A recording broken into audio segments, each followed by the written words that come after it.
우리 1953년 한국 전쟁이 끝났을 때입니다.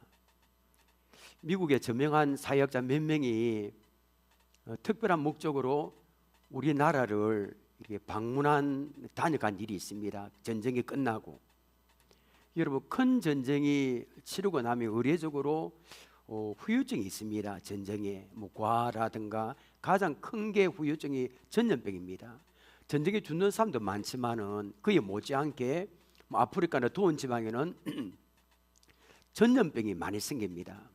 그 다음에 또 많이 생기는 게 고아, 그 다음에 정신 이상자들, 또 하나가 베이비붐입니다.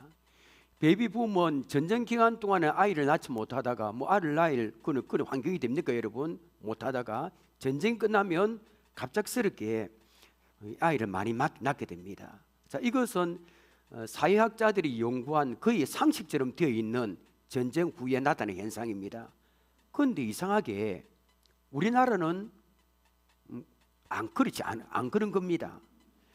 3년여에 걸친 그 길고도 긴 참혹한 전쟁을 끝내고도 정신병자의 발생률이 다른 나라에 비해서 현저히 낮았고요, 전염병도 거의 없고 그게 참 이상한 겁니다, 우리나라가. 그래서 그 이유를 조사하기 위해서 미국의 저명한 학자들이 몇 명이 우리나라에 다녀왔습니다. 그들은 이 조사하는 가운데 시골에 내려가서 두 가지 장면을 봅니다. 하나는 어느 시골집 이 마루에서 할아버지와 손자가 상을 놔놓고 앉아 있는데 그런 모습을 봤습니다. 그래서 나이 많은 할아버지가 젓가락으로 음식을 집어다 큰 손자 입에다 넣어주는 겁니다.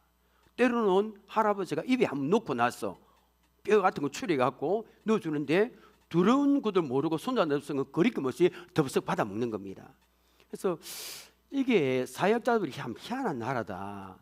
이게 할아버지와 손자 오가는 사랑을 보았습니다. 또 하나는 뭘 봤냐면 시골에서 한 여인이 발가벗은 어린아이를 등에 업고 머리에 무언가를 이고 가는 모습을 보았습니다. 그때 이후로 전쟁이 1953년 4년에 옷이 있습니까? 보통 여름에 발가벗고 다니겠다 아닙니까, 그죠? 그래 한 손으로는 아이를 받치고 한 손으로는 머리에 인 보따리를 붙잡고 뜨거운 햇살을 받으며 걸어가는 겁니다. 그 아이는 어머니 등 뒤에서 고개를 완전히 제낀 뒤로 잠이 들어 있고요. 얼마나 불편하겠습니까만은 어머니 몸에 자기 몸이 다 있다, 어머니 등에 엎여 있다는 것으로 만족하여 잠을 아이가 새근새근 자는 겁니다. 미국의 전문 학자들이 이 두 가지 모습 보고는 조사 다 했다 결론을 내린 겁니다. 원인을 깨달은 겁니다. 그 원인은 뭡니까, 여러분? 뭔가 말로 표현할 수 없는 이 나라에 끈끈한 뭔가 정이 있다는 겁니다. 뭔가에. 그래서 일찍의 역사가 토인비가 말했잖아요. 세계에서 가장 아름다운 가족제도는 한국에 있다고 찬탄한 바 있습니다.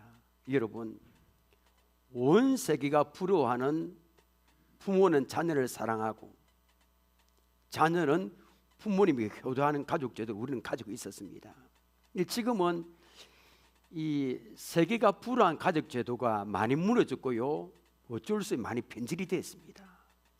혼자 사는 사람도 많고 그런 환경이 안 되는 겁니다. 그래서 부모님 공경하는 것을 옛날에 비해서 많이 지금 이렇게 변질이 됐습니다. 그래서 우리 주변에는 자기를 낳아주고 길러신 부모는 어떻게 했다, 그때 어떻게 했다, 마음 아픈 이야기를 쉽지 않게 우리 뉴스를 통해서 듣고 있으나, 물론 그런 가운데서도 부모님께 효도하는 자녀들이 아직까지도 많습니다. 여러분, 오늘은 어버이 주일입니다. 이 어버이 주일 설교가 참 힘이 됩니다. 이게 설교하는 제가 본이 돼야 되기 때문입니다. 본이 안 되는데 번지르르하게 설교만 뭐 하겠습니까? 그래 참 어린 줄도 굵고 참 힘이 듭니다. 오늘 말씀을 통하여 아무리 시대가 악하다 할지라도 우리를 낳아주시고 길러주신 그 부모님, 그리고 머리 센 흰머리인 분들 공경하면서 우리 교회 어르신들을 잘 공경하는 시간이 되기를 원합니다. 어떻게 하면 부모님을 공경할 수 있을까요? 첫 번째입니다. 참 이래 보면 참 이래 멋지게 했죠, 그죠? 방송에. 자, 우리 함께 읽어볼까요? 시작. 부모님에게 청종해야 합니다. 부모님을 멸시하지 않아야 됩니다. 22절 보십시오. 너를 낳은 아비에게 뭐하고? 청종하고 내 늙은 어미를 경히 여기지 말지니라. 자, 여기에 청종은 들은 말씀을 순종하는 겁니다. 내 어머니 아버지 알겠습니다. 순종하는 겁니다. 경히 여기지 말라, 이거는 경멸하지 말라, 멸시하지 말라. 그러니까 나이가 든 부모님들 피워주도 못하고 뭐 인터넷하고 이런 거 다 몰라도 없인 여기거나 가볍게 여기지 말라는 겁니다. 자기 부모님을 창피하게 여기서는 자기나가 되어서는 안 됩니다. 자기 부모님 직업이 어떻고 학력이 어떻고 관계없이 제일 중요한 건 다른 부모와 비교하면 안 됩니다. 우리 부모님도 우리 자녀를 누구 집에는 뭐 했고 직장에 들어가고 이 비교하면 안 됩니다. 누구 집에는 결혼했고 애 완전히 자녀의 가슴을 팝니다. 여러분 비교는 하지 마십시다. 비교는 하면 안 됩니다. 우리 부모님도 비교하면 안 되고 자녀도 비교하면 안 됩니다. 우리 부모님들은 오랜 시대를 살았습니다. 여기 보면 계신 분들 보면 아마 나이 굉장히 많이 드신 우리 어르신들은 일제 식민지 시대를 겪은 분도 있고요, 해방과 한국 전쟁을 겪은 분이 있을 겁니다. 얼마나 힘들었을까요 그때? 그래서 어떤 분은 학교 다닐 형편이 뭔데 글을 모릅니다. 그게 뭐 부끄럽습니까? 누굴 탓할 수 있겠습니까? 이런 사정 모르고 부모님이 뭐 학력이 없다거나 뭐 부모님이 직업이 일당을 창피하게 여기서는 안 됩니다. 그래서 오늘 이래 어떤 사람 이야기를 좀 많이 할 겁니다. 어떤 사람이 이런 글을 올렸습니다. 제목은 생선장수 어머니입니다. 생선장수 어머니. 어린 시절 시장에 생선을 파시는 어머니의 모습이 내게는 너무나 창피했습니다. 저녁에 팔다 남은 고등어가 밥상에 오를 때면 철없는 투정으로 숟가락을 팽개쳤습니다. 힘들게 생선을 팔아서 초등학교 보내주실 때 학용품 사람에서 돈을 주면 돈에 생선 냄새가 난다고 던져버렸습니다. 지금 생각해 보면 그때 왜 그리 철이 없었는지요. 일한다는 것은 아름다운 것이라는 게 깨달은 지금 시장에서 고생한 분들을 보면 왠지 낯설지 않습니다. 그분들을 보면 그 얼굴 사이에 어머니 모습이 보이는 것 같아서 머리라도 조아르고 싶지만은 이제 어머님은 그 어디에도 계시지 않습니다. 그 옛날로 돌아가 어머님께 용서를 빈다면 얼마나 좋을까요? 어머니 죄송합니다. 이 철이 들기가 이렇게 어렵습니다. 철이 그때는 모릅니다. 나이가 들어서는 그때 왜 그랬는지 후회가 됩니다. 부모의 초라한 모습, 초라한 직업, 환경, 학력 부끄럽다면 과연 우리는 누굴까요, 여러분? 우리는 누구 때문에 초라한 모습을 면할 수 있었습니까, 여러분? 우리 누구 때문에 그 초라한 환경을 벗어날 수 있었습니까? 우리 부모님의 헌신과 눈물 때문입니다. 부모님의 허리가 많이 아프다며 어릴 때 나를 엄나로 그렇게 허리가 많이 아팠구나. 부모님에게 이빨이 안 좋다면 우리를 위해서 이를 악물고 일해서 그렇게 됐구나. 이렇게 생각하면 참 좋을 것 같습니다. 생각의 나름입니다. 자, 부모님의 권위가 많이 떨어졌습니다. 자, 부모님의 이 권위를 세워드리기 위해서 다른 사람은 몰라도 이 자식들이 말을 잘 들으면 예 알겠습니다 하면 참 그게 세워드리는 겁니다. 학교에 가서 선생님 말씀을 잘 듣습니다. 다 이해하면 집에 와서 부모님 말씀에 순종을 잘 안 하는 것 같습니다. 직장에서 상관의 눈치는 그리 잘 보고 잘 따르는데 부모님 말씀 한 귀로 듣고 한 귀로 한 귀로 듣고 한 귀로 흘려버립니다.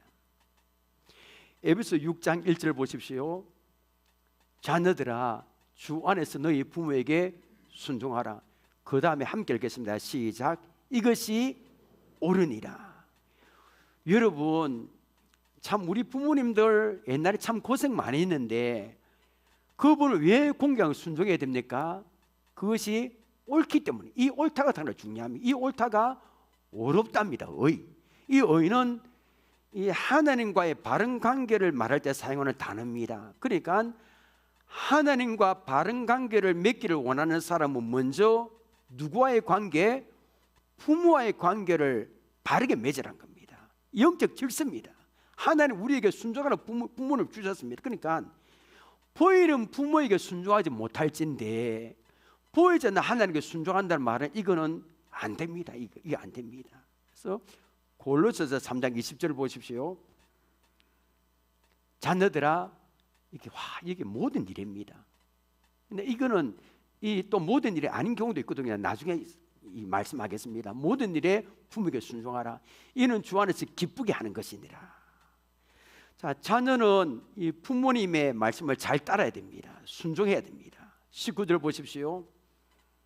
내 아들아, 너는 듣고 들으란 겁니다. 뭘 들어야 될까요? 먼저 나중에 말씀드리겠지만 하나님의 말씀을 듣습니다. 그때 지혜를 얻을 수 있고요. 그 다음에 듣고는 부모님의 훈계를 듣는다는 의미도 포함되어 있습니다. 여러분, 우리 부모님은 볼 때는 막 그저 그렇게 보이지만 부모님 인생의 쓴맛 단맛 경험 다 했습니다. 다 겪었습니다. 이거는 어디에나 가서 비울 수 없습니다. 학교에서도 안 가르쳐줍니다. 어떻게 우리 부모님 어르신들 보면 다 성공한 건 아니거든요. 잘못한 일도 있습니다. 부모님이 그걸 다 겪었습니다. 그래서 인생의 쓴맛 단맛 모두 다 겪었습니다. 이쪽 길로 가면 절벽이 있다, 이쪽 길로 가면 넓은 길을 다 압니다. 인생의 길. 그래서 우리 자녀가 어떻게 해야 잘 되고 잘못되는지 다 압니다. 그대로 따른다면 실패를 줄일 수 있습니다. 그래서 자녀에게 해가 되는 것을 하지 말라고 합니다. 밥 먹을 때는 어디나. 근데 자녀들은 그 이야기를 들으면 인생을 홀쭉돼서 월반하게 됩니다. 근데 잘 안 됐습니다. 20절 21절을 보십시오. 술을 즐겨하는 자들과 고기를 탐하는 자들과도 더불어 사귀지 말라. 술 취하고 음식을 탐하는 자는 가난해질 것이요 잠자기를 즐겨하는 자는 휘어진 옷을 입을 것입니다. 자, 술을 즐겨하는 자들, 그 고기를 탐하는 자들, 그다음 게으른 자들을 사귀지 말랍니다. 우리 부모님 이런 말을 말해야 할걸요. 저런 사람 사귀지 말라. 이 단순히 술과 고기만을 의미하지 않습니다. 허랑방탕한 생활을 말합니다. 그러니까 부모님은 이 허랑방탕한 사람들과 사귀면 우리 자녀가 자녀 인생에 잘못되는 거 압니다. 그래서 사귀지 말랍니다. 술에 빠져 알코올 중독된 사람 보십시오. 가정이 엉망이고 인생에 파탄 나잖아요. 특히 음주운전 때문에 생명을 잃는 사람이 참 많습니다. 우리나라 일부 예배 때 말씀드렸지만 우리나라의 음주운전을 좀 이렇게 양형을 좀 이렇게 올리시면 좋겠습니다. 너무 이게 좀 상방망입니다. 지난 목요일 새벽에 뉴스 봤잖아요. 인천에서 20대 남성이 무면허고 면허도 없고 음주 상태고 벤츠 차량을 타고 그 남자 4명 여자 1명을 태워서 술을 마시고 같이 그 새벽에 인천에 타고 가다가 중앙성을 넘었습니다. 그래서 마주오던 SUV 차량을 정면 충돌했습니다. 피해 차량 60대 여성 운전자인데 이게 마음이 아픈 것은 이 어머니가 새벽에 휴가 나오는 군의 아들을 데리러 군부대 가다가 사고를 나서 죽고 말았습니다. 무슨 죄가 있습니까? 이렇게 술을 같이 마신 겁니다. 그 중에 또 1명 죽었고. 그래서 젊은 사람들이 술을 마시고 운전하다가 예꾸던 사람이 죽습니다. 3년 전에도 그런 일이 일어났잖아요. 목포에서 전남 목포에서 한밤중에 음주운전한 10대가 가로수를 들이받아갖고 뒤에 탄 친구 2명이 또 사망했습니다. 운전자는 친구들과 함께 술을 잔뜩 마시고 그 지인의 차를 빌려 운전한 것으로 밝혀졌습니다. 누가 말려야 되는데 이 사건의 안타까운 것은 운전한 사람은 희한하게 음주운전하는 거 보니까 술 먹은 사람은 안 다치대요. 많이 안 죽고. 그런데 애꿎은 뒤에 탄 사람만 죽습니다. 그래서 여기 이 사건 안타까워서 운전한 사람은 다치기만 했는데 뒤에 탔던 그 죽은 아들의 아버지가 인터뷰하는 것을 들었습니다. 생생합니다. 이렇게 인터뷰했습니다. 제가 개인적으로 2번 정도 지적을 했던 적이 있습니다. 어떤 일이 있어도 술을 마시고 운전하는 것은 반드시 엄청난 대가를 따른다. 절대로 친구들 어울리게 술을 마시지 말고 운전을 절대 하면 안 된다. 이 부모의 말을 들었다면 이런 비극은 없을 거 아닙니까? 다 자기도 인생 파탄이고 상대방 인생 파탄이고. 그래서 부모님이 하는 말씀은 우리가 이 시대에 보면 좀 뒤처지는 것 같고 세대 차이 나는 것 같지만 고리타분하게 생각하면 안 됩니다. 다 겪었습니다. 또 그 소리, 딴 또 맨날 그 소리. 이런 무시해서는 안 되는 겁니다. 부모님들은 자기 자녀들이 정말 잘 되기를 원합니다. 안 되기를 원하는 부모가 어디 있겠습니까? 자식 잘 되기를 바라는 부모님 말씀에 순종하십시오. 예배 잘 드리라, 교회 충성해라 하면 하는 겁니다. 우리 부모님들은 교회 열심히 나오고 충성 헌신하는 걸 좋아할 겁니다. 그거 하는 겁니다. 그래서 인생 쓴맛 단맛을 모두 경험 부모 말씀에 순종하십시오. 그래야면 바른 길로 행하며 갈 줄 믿으시길 바랍니다. 근데 부모님 말씀에 순종하기 예외가 있거든요. 성경은 맹목적인 순종을 요구하지 않습니다. 에베소 6장 1절 다시 봅니다. 주의 깊게 보아야 할 단어가 있습니다. 자 보십시오. 자녀들아 어디 안에서? 주 안에서 너희 부모에게 순종하라. 주 안에서 순종하라는 것은 하나님의 말씀의 범위 안에 순종하라는 겁니다. 그래서 부모에 대한 순종이 하나님 말씀과 이거 반대될 때는 더 높은 권위자이신 하나님께 순종하는 겁니다. 야, 교회 가지 마라. 뭐 돈 버는 일 수단과 방법을 가리지 마라.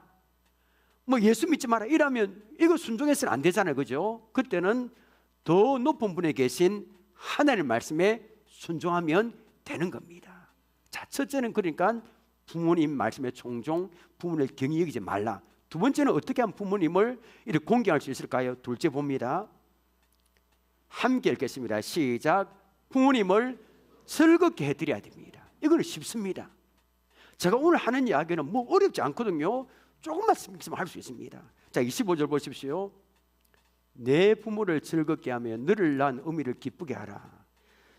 사람은 나이가 많아지면 뭐 먹고 싶고 입고 싶은 욕망도 있지만 가장 큰 것은 마음이 즐겁고 기쁘게 살아가는 것이 최상의 낙이라 합니다. 그래서 어떤 경우에도 부모님 기준에서 즐겁게 해야 되는 겁니다.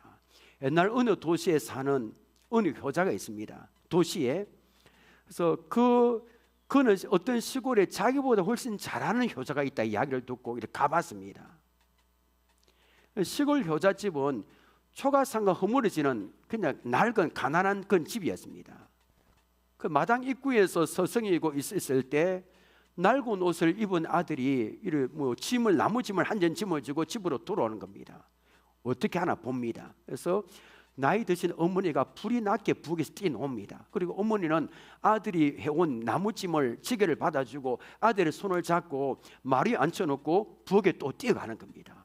왜 뛰어가나 봤더니 태아에 물을 떠와서 아들 발을 집어넣고 일일이 그 어머니가 씻겨줍니다. 그 어머니 얼굴 보니까 싱글벙글하면서 젊은 얼굴로 아들과 이야기하면서 그 아들의 발을 씻겨주는 겁니다. 이 광경 보고 있던 이 도시 효자는 시골 효자에게 고래고래 호통을 쳤습니다. 이 고약한 놈이 어디 있는가? 효자라고 소문난 사람이 어떻게 나이 드신 어머니가 짐을 뜯고 내리는데 그냥 보고 있나? 뭘 그렇게 젊은 놈이 어떻게 발을 씻기는데 가만히 보고 있나? 어떻게 이게 당신에게 효자는 말을 들었는데 정말인가? 이런 고약한 사람이 어디 있는가? 놈을 이렇게 부려먹는 법이 어디 있는가? 이렇게 말하며 호통을 칩니다.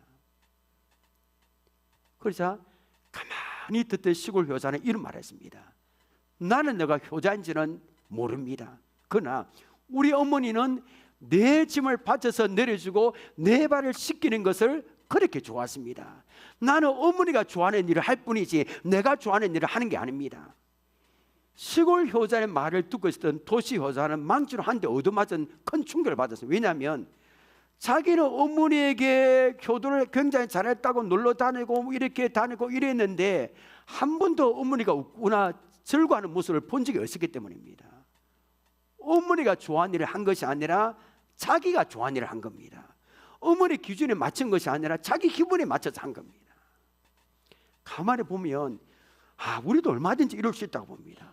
내가 어머니가 여행 안 좋아하는 내가 여행 좋아한다고 이리저리 데리고 다니고 어머니 그 다음에 외식하면 어머니 회 좋아하는데 나는 고기 좋아하는데 데리고 다니고 이게 보면 얼마든지 그럴 수 있다 생각합니다. 진정한 효도는 내가 기뻐하는 것이 아니라 누가 기뻐하는 겁니까? 부모님을 기쁘게 해드리는 겁니다. 그래서 우리는 여러 가지 방법으로 부모님을 즐겁게 해드릴 수 있습니다. 오늘 본문에서는 부모님을 즐겁게 해드릴 수 있는 한 가지 방법을 알려주고 있습니다. 그게 뭘까요? 지혜로운 자녀가 되는 겁니다. 자, 지혜로운 자녀가 되자. 한번 외칩시다. 시작. 지혜로운 자녀가 되자. 24절 보십시오. 의인은 아비는 크게 즐거울 것이요 지혜로운 자식을 낳은 자는 그로 말미암아 즐거울 것이니라. 자, 지혜로운 자식으로 말미암아 부모님이 뭐 한다는 겁니까? 즐거워한다는 겁니다. 그 다음에 조금 전에 봤던 15절에서도 내 아들아 너는 듣고 지혜를 얻으라고 했습니다. 15절 보십시오.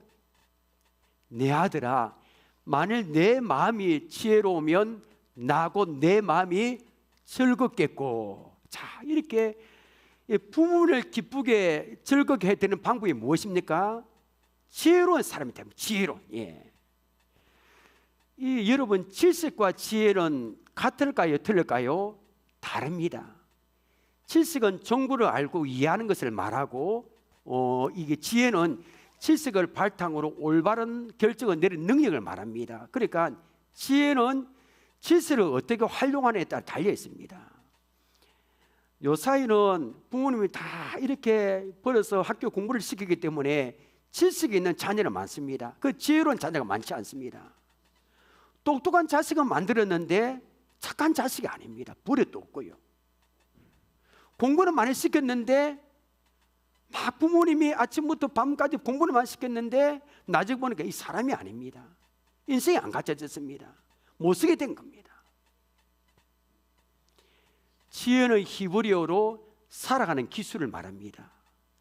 살아가는 기술이 있어야 됩니다. 그러니까 말하는 기술, 사회에 적응하는 기술, 그 다음에 사람 대하는 기술, 유익을 주는 기술, 어려운 문제 해결하는 기술, 우리 자기를 낳아주고 길러주신 부모님 마음을 헤아리는 기술, 이 기술이 있어야 됩니다.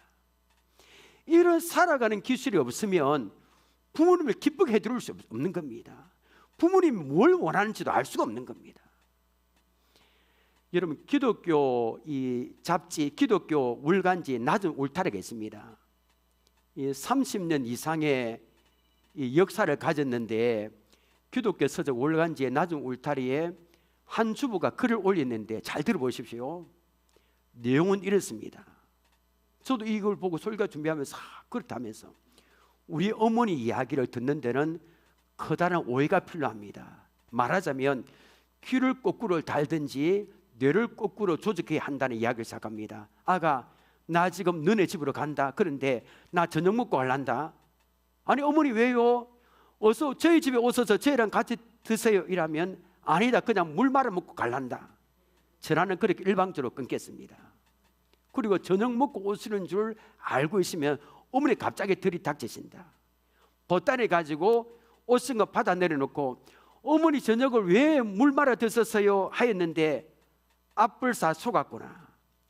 저녁을 안 드시고 오신 겁니다. 어머님의 반어법에 속은 겁니다. 여러분 반어법 아닙니까?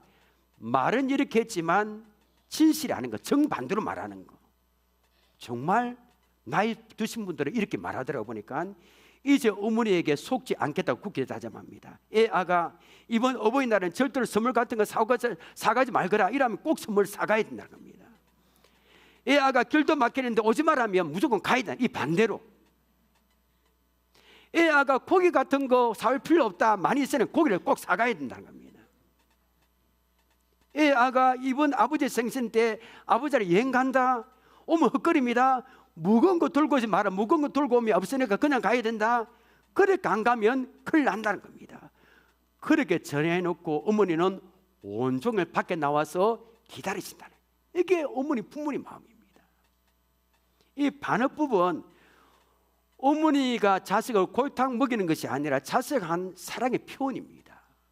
그래서 이런 어머님의 표현 속에 당신의 진정으로 기뻐하는 것이 무엇인가 잘 파악해서 부모님을 기쁘게 해드리는 것이 자식의 지혜로운 행동입니다. 그래서 부모님의 반어법은 뭐가 있어야 됩니까? 지혜가 있어야 됩니다. 이 눈치, 아 그렇구나. 고집고대로 믿었다가 큰일 납니다.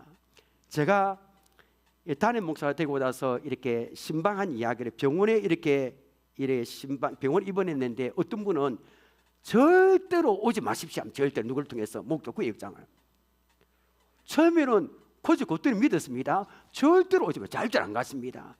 뒤에 깨달은 거 보니까 이게 아니더라고 보니까 절대로 안 가면 안 된다는 것을 깨달았습니다. 절대로 오지 마십시오. 꼭 오세요라는 것을 깨달았습니다. 여러분도 오늘 그 말 두고 목사님 절대로 오지 마십시오 하면 오네. 그러면 꼭 오세요 말해야 되겠다. 그러면 꼭 갑니다. 그때도 여러분.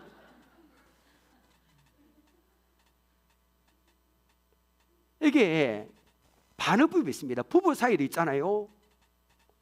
서로에게 봉자가 꽉 차서 일하면 그 무슨 뜻입니까 여러분?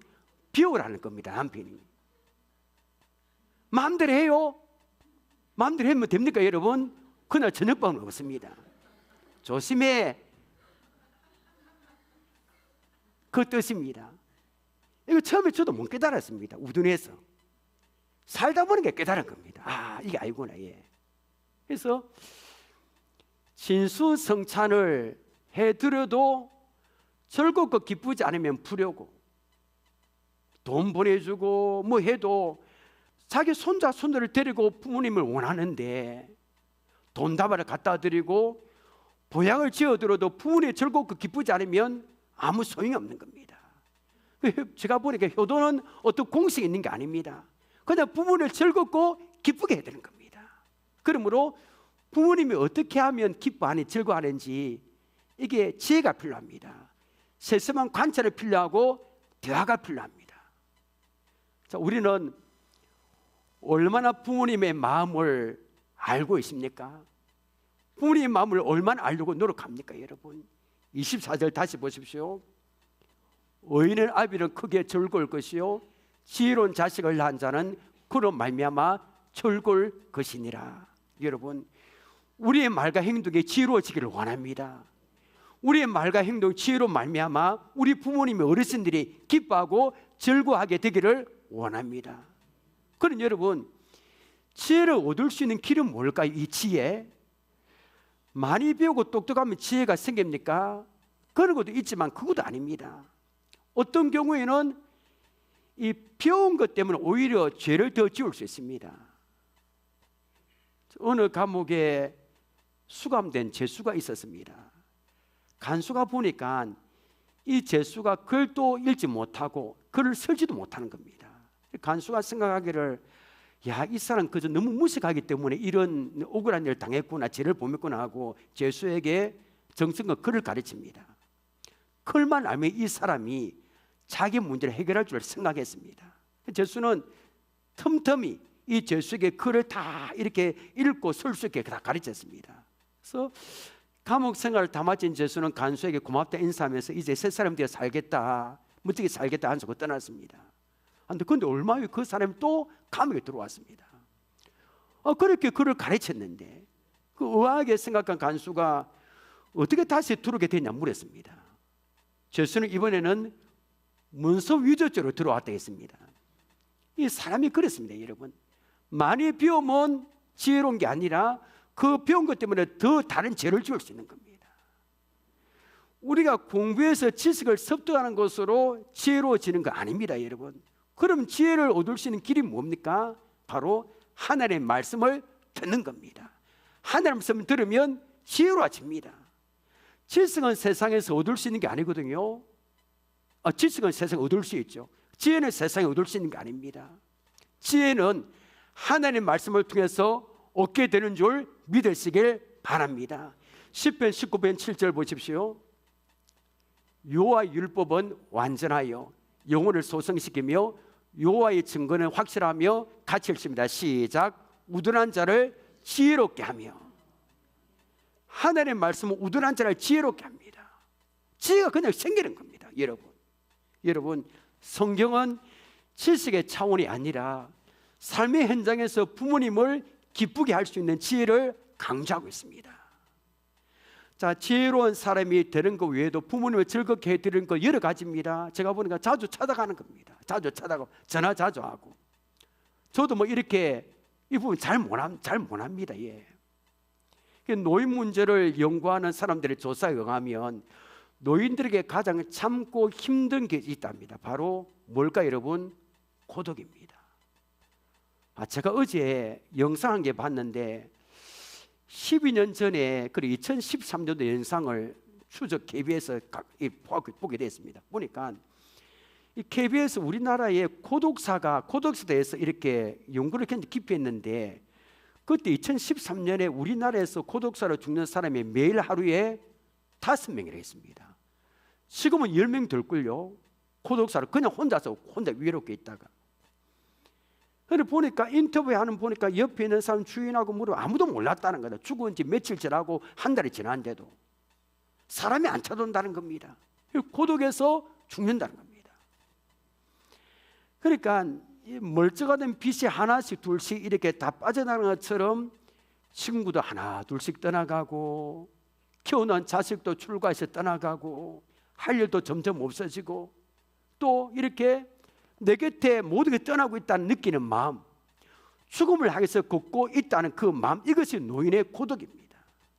그래서 나이 든 부모님들이 자식들에게 가장 하기 힘든 말이 2가지 있다고 합니다. 하나는 아프다, 하나는 외롭답니다. 왜 외롭지 않겠습니까? 그런데 이 자식들 바쁘네 돈 벌고 하는데 말하기 힘들다는 겁니다. 부모님은 우리를 기를 때 밤낮으로 애를 썼잖아요. 항상 우리는 그 어버이날 그 노래를 부르지만 우리는 안 부를 겁니다. 진자리 마른 자리 갈아니시며 손발이 다 닳도록 고생하신 것이 우리 부모님입니다. 그런데 자녀 눈치 보느라 몸이 아파도 야 아프다, 우리 자녀들 얼굴 보고 싶고 손자 손녀들 보고 싶지만 좀 데리고 와달라, 말을 잘 못한다는 겁니다. 자, 이런 부모님의 마음을 자식들이 헤아린다면 고독하게 놔두면 안 됩니다. 좀 자주 전화하고 찾아가고, 무엇보다 말을 좀 잘 들어. 말을 할 대상자가 없다는 겁니다. 혼자 사는 부모님은 뭐 TV 보고 하지만 말을 하고 싶은데 들을 줄 사람이 없습니다.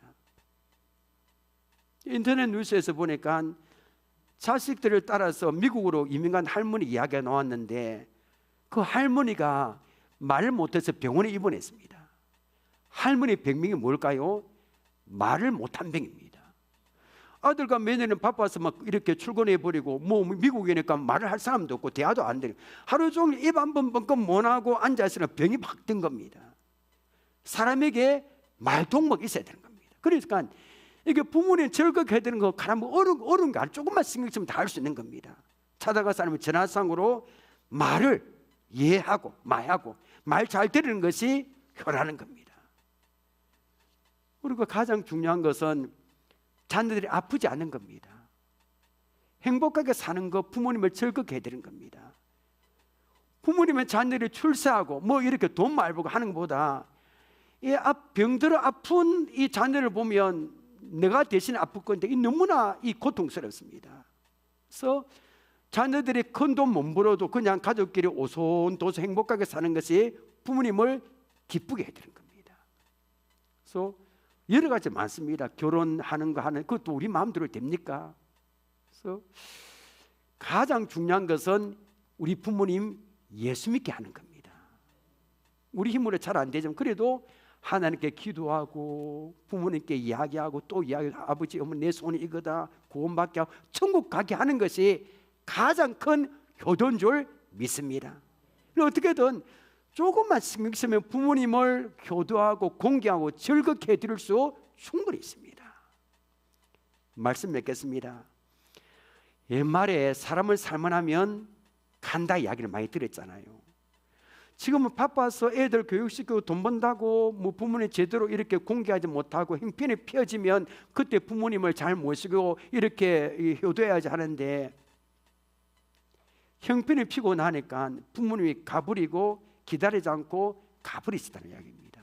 그러니까 후회도 소용없는 건데 부모님을 공경하고 어르신들을 공경하는 것은 바로 지금입니다. 다음이 아니라 지금입니다. 여러분, 오늘 어버이주일입니다. 오늘 말씀은 그렇게 어렵지 않습니다.